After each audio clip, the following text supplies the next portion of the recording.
Howdy! I got time for another game for you guys. It's another one from my stream yesterday. Had some time to get some good ones out of the way. I've got some other ones that I've taken since then, but they're not on the capture card recording DS. I have to upload them to the internet and then download them. So I'm just going to be doing the ones that I got yesterday for now. I've definitely got some material backed up. I just haven't been able to sit down with it and do this, but I did get a little bit of time today. So hey, we'll work it out.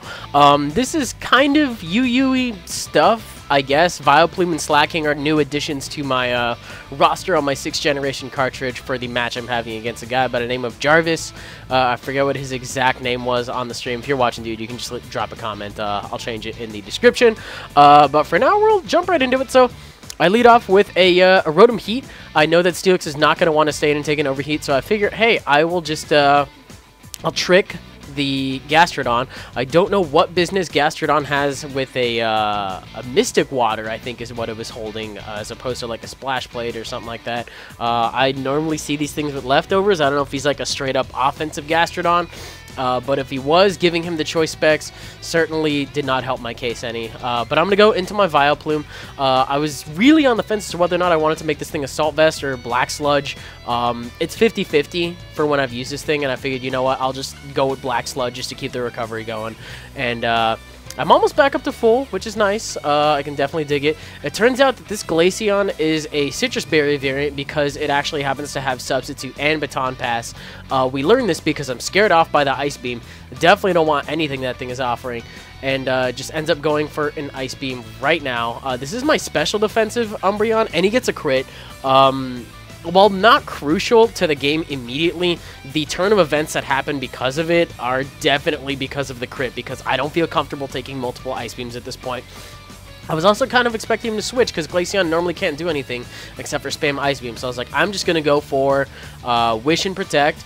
Probably not my best move there just because I could have gone for a payback to break the sub. I thought maybe he was just going to end up being sub 3 attacks. No, he's sub Baton Pass 2 attacks, and it's a little bit nastier than I thought because he actually passes into a Feraligatr. So while I'm at full HP, he's got a Feraligatr that's going to set up behind his sub. I just need to know what variant it is.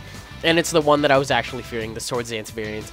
I'm able to go for a payback just because that's how this one was imported. If I had had Foul Play, this would have definitely worked out a lot better just because he's got a raging amount of attack. And I was like, well, whatever. So I'll probably just have to reclone this, get it re-imported.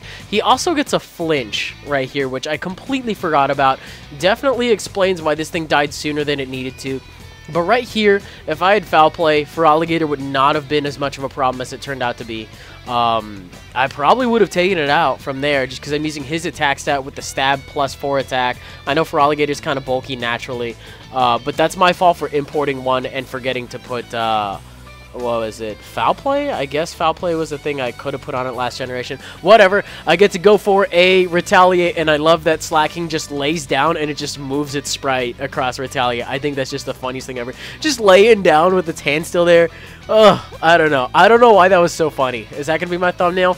Probably. We'll see what else is happening.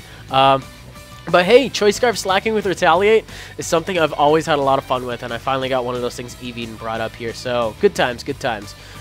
In the meantime, I am going to switch into my Cofagrigus, expecting him to want to go out into, what was I expecting here?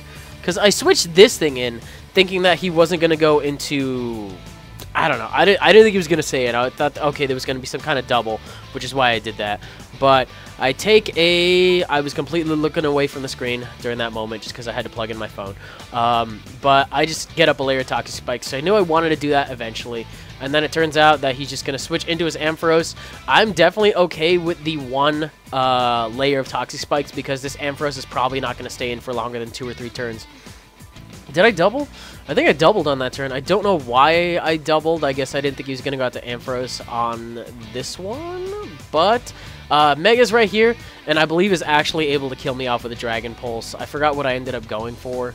Or did I? No, I just Volt Switch. Does my Switch get taken out by Dragon Pulse? Yeah, probably. I don't know why I have so much trouble with Mega Ampharos. It's not really even that threatening on paper. But with the teams I put together, it just destroys them. So Vileplume's going to come in, and I was like, okay, you know what? I can probably take a Dragon Pulse reasonably well. And he just completely destroys me with another crit. I was planning on going for a Dazzling Gleam or a Sludge Bomb. That would have been nice. I don't know how much the crit originally mattered. or which of the two of us was faster. Right here, I do predict the switch because now that he's seen that I have Retaliate, he's going to want to go out into Steelix. Which is why I decided to get some middle ground. If he stays in, I hit him with an Earthquake. If he switches, I hit the switch with an Earthquake. And I get some damage off, which is kind of whatever.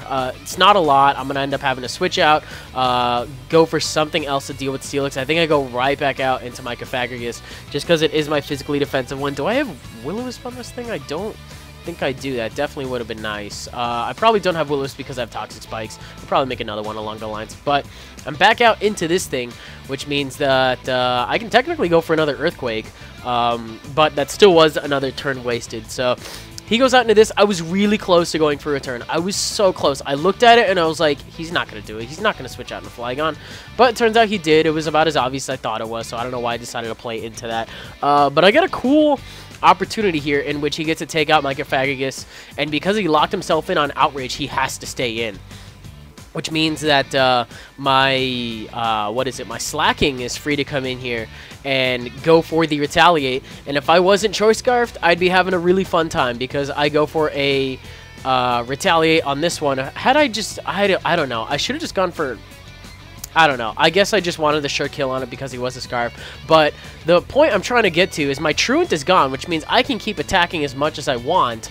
And I was like, all right, we'll switch it up to Earthquake. We'll do some solid damage before I die. And then it turns out that I'm still locked in. And I don't want anything else to take the hit, so I just leave it in. So I got all excited for nothing because I was locked in. I was like, damn it. If I was Banded, that would have been pretty cool.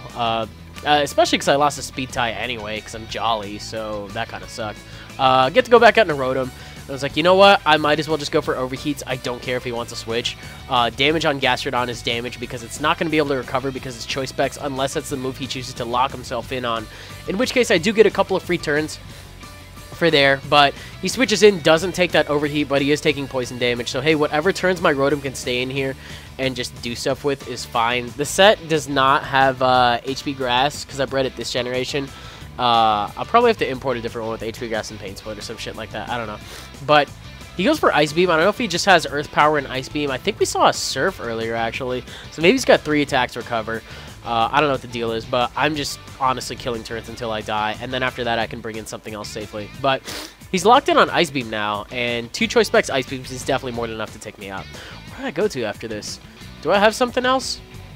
I think I have one thing left at this point, and it turns out to be my Zygarde. And looking at it, the rest of his team comp, depending on how my rolls go, I honestly could come back from this. So I'm going to go for an Earthquake, which is definitely going to knock this thing out. It's in the red. It's a stab Earthquake coming off of an attack similar to Flygon's. Flygon's gone, more importantly, so it's definitely something I can work around.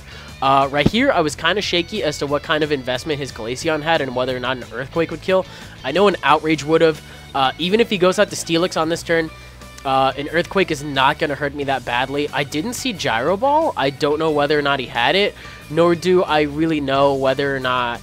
I don't know if he thought that I was, like, defensively invested, and that's why he wasn't going for it, because he didn't think I had any speed. But he's going for Earthquakes instead of Gyro Balls. I can definitely say that Gyro Ball probably would have done a little bit more. But I'm locked in on Outrage for the 3 turn, which is pretty unfortunate. But I do have a Lumberry, so I'm going to be able to not lose any momentum, except I'm just going to lose a little bit of HP. But I got Stab Earthquakes I can fire off on the Steelix, and I'm thinking 2 of them should be able to take him out. If it doesn't, then I lose right here.